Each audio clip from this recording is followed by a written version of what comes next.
Bonjour à toutes et à tous, j'espère que vous allez bien. Donc moi je vais très bien, c'est Idriss Lawali Abdou.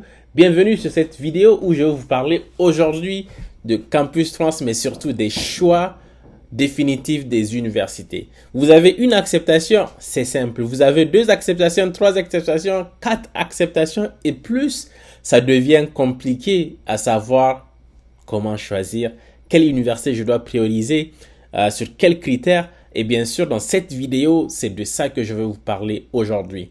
Je vais aller étape par étape, en tout cas, revoir les différents critères que moi, je pense être nécessaires quand vous avez un choix à faire, notamment des villes. Je sais qu'il y a beaucoup d'étudiants qui nous disent en commentaire, mais surtout dans le sondage que j'ai fait, c'était quoi, hier, je pense que je l'ai lancé. Vous avez été au plus d'une centaine, en fait, à avoir répondu les différents états dans lesquels vous étiez. Donc, j'ai préféré, du coup, avoir le maximum. J'étais quand même étonné que quasiment près de 30 et quelques pourcents de notre audience, en fait, vous avez tous au moins une acceptation et la majorité voulait du coup une vidéo sur ce sujet. Et c'est pourquoi je vous le fais. On y va et juste après le générique, go!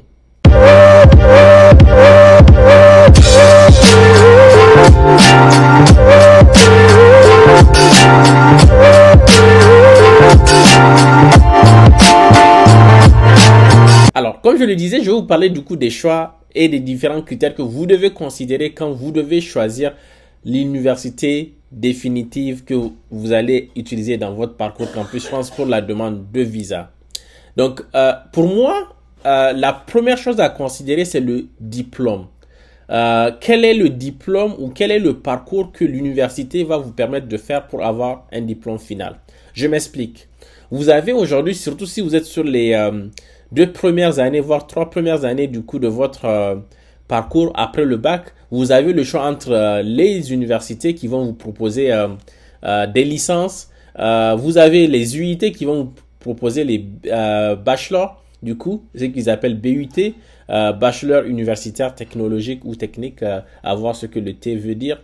Et ensuite, vous avez aussi des parcours de type BTS, que certains ont pris, mais je pense que les BTS c'est plus sur la partie Parcoursup. Vous avez des classes préparatoires. Vous avez aussi du coup ce qu'on appelle les écoles d'ingénieurs post-bac si vous avez candidaté à ces écoles-là. Donc vous avez tous ces choix et vous devez choisir peut-être si vous avez toutes les acceptations. Je sais que Parcoursup c'est pas encore le cas, donc vous n'avez pas les classes préparatoires encore, les BTS non plus. Mais je sais que dans nos étudiants, on a ceux qui ont été acceptés par des universités, du coup pour faire une licence, préparer une licence, et ceux qui ont été acceptés par les UIT pour faire des BUT. Moi, si j'étais dans votre cas et que je devais choisir, et je dis bien c'est mon avis à moi, et sur la base de mes expériences du coup passées, si j'ai le choix entre un BUT, UIT et une université qui va me proposer une licence, je vais aller directement vers la licence parce que la licence est a beaucoup plus de notoriété que un BUT, qu'un bachelor dans un UIT. Ça, c'est le cas. Mais sachez que vous pouvez faire quasiment la même chose avec le bachelor de l'UIT si vous êtes bien bosseur que le diplôme universitaire. Le diplôme universitaire de licence va vous permettre quand même d'aller beaucoup plus loin facilement sans embûches que le BUT. Maintenant, si vous devez choisir entre classe préparatoire et des écoles d'ingénieurs post-bac, bac plus 5, comme l'INSA par exemple, ou si vous devez choisir entre BTS et classe préparatoire, si vous êtes un étudiant super bon, vous êtes voilà, bien en maths, physique et tout, allez en classe préparatoire, ça va vous ouvrir plus de portes pour les écoles d'ingénieurs. Maintenant, si vous devez choisir entre, je sais qu'il y a les sciences d'ingénieurs qui sont proposées aussi en université, qui vous permettent de faire aussi des concours de classe préparatoire. Bien sûr, pas les mêmes niveaux de concours, des concours un peu moins durs et plus faciles d'accès.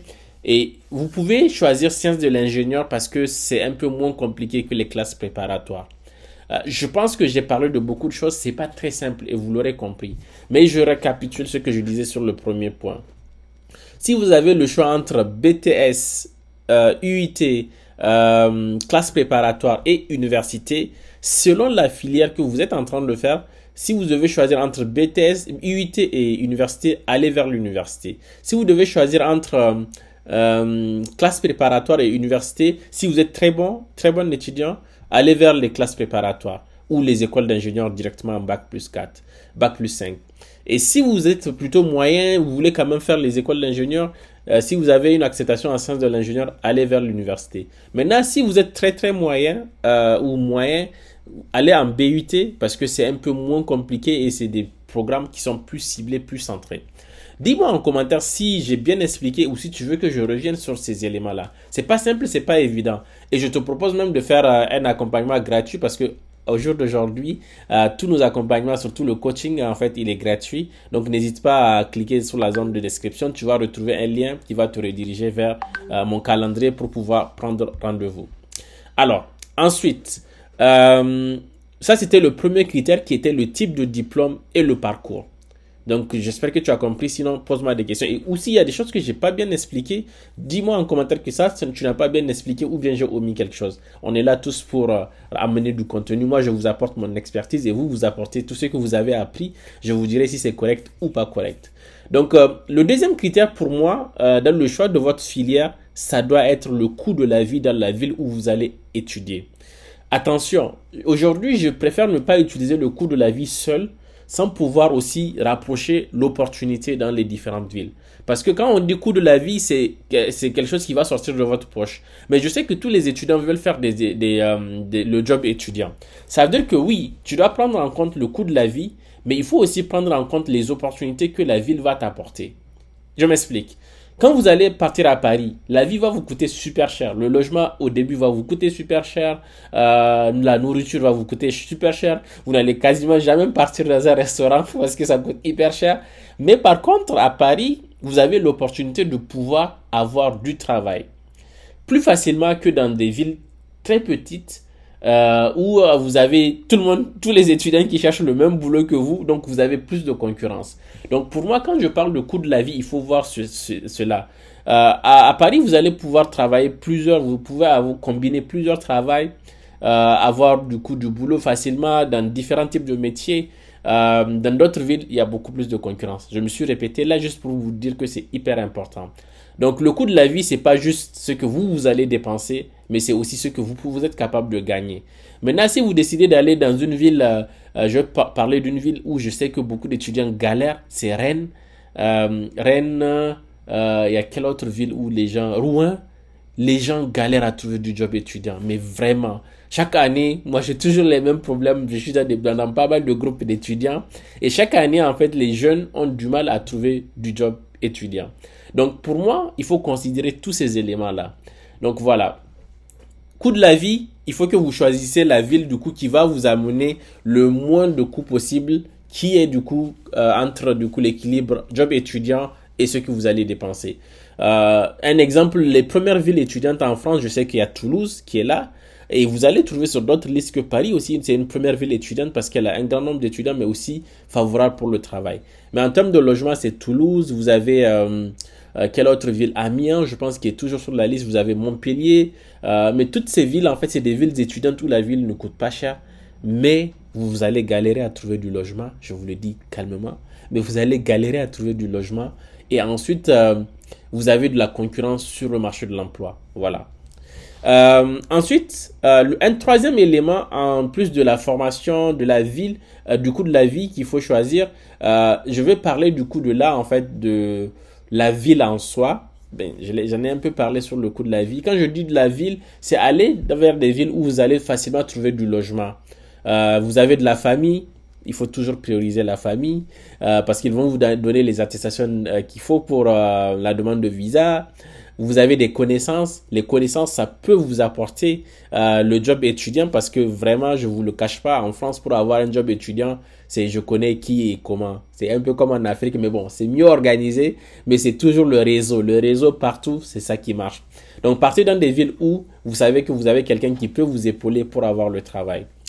Et ensuite, l'accueil, bien sûr.